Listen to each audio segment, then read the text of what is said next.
भारत में राजपूतों की वीरताओं के यूं तो कई किस्से और कहानियां मिलती हैं, लेकिन महाराणा प्रताप जैसी वीरता कुछ बरले योद्धाओं में ही मिलती है।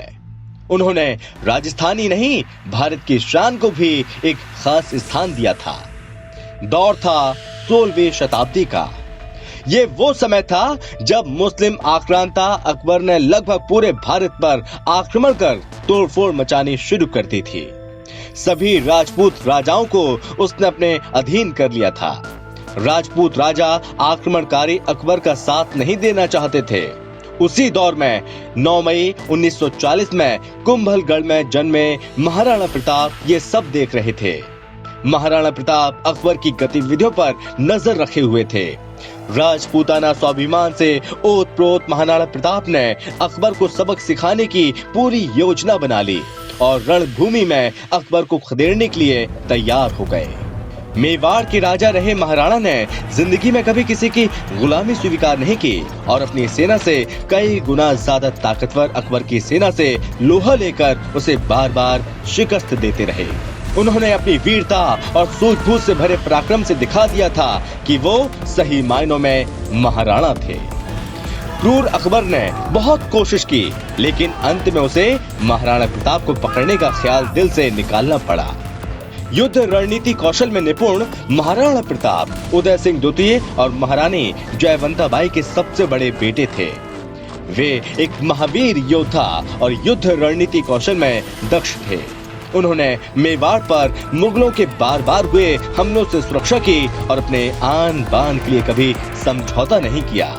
कितने ही विपरीत परिस्थितियां क्यों न हो, उन्होंने कभी हार नहीं मानी। जब अकबर राज्य विस्तार के लिए षड्यंत्र कर भारत के राजाओं को अपने में मिला रहा था, तब राजस्थान में महाराणा प्रताप के पिता उदय सिंह ने इसे स्वीकार नहीं किया। सभी प्रमुख राजाओं से मुगलों से युद्ध किया। कुछ हार गए, कुछ वीर गति को प्राप्त हो गए, लेकिन मेवाड़ के राजघरानों ने मुगलों के सामने घुटने नहीं टेके थे। और ऐसे में अकबर ने राज्य विस्तार के लिए अक्टूबर 1567 में चित्तौड़गढ़ की घेराबंदी की। राजपूतों को मुगलों ने घेर लिया। इसके बाद उदय सिंह पद छोड़ने पर मजबूर हो गए और रक्षा की जिम्मेदारी मेड़ता के राजा जयमल को दी गई, जो युद्ध के दौरान मारे गए। फिर उदय सिंह 4 साल बाद अपनी मृत्यु तक अरावली के जंगलों में रहे।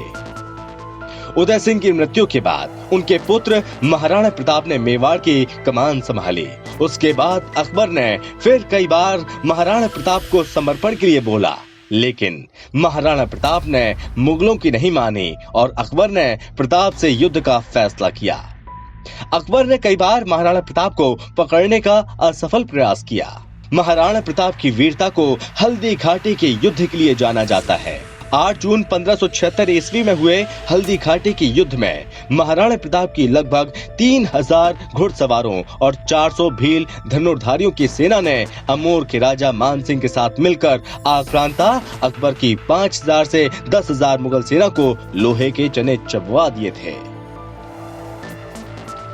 महाराणा प्रताप 20 वर्ष तक मेवाड़ के जंगल में घूमते रहे। मायरा की गुफा में उन्होंने कई दिनों तक घास की रोटियां खाकर वक्त गुजारा। कहा जाता है कि उनके बलिदान पर अकबर भी रो पड़ा था। वीर गति को प्राप्त होने से पहले महाराणा प्रताप ने अपना खोया हुआ 85% मेवाड़ फिर से जीत लिया था। इतिहास में उनके बलिदान की तारीख 19 जनवरी 1597 दर्ज है। आज भले ही इतिहास की किताबें महाराणा प्रताप जैसे शूरवीरों को भुला दें, लेकिन इस मिट्टी में उनका नाम सदा सदा के लिए अमर है। भविष्य में भारत के वीरों का जब भी जिक्र होगा, मेवाड़ी राजा महाराणा प्रताप का नाम जरूर याद किया जाएगा।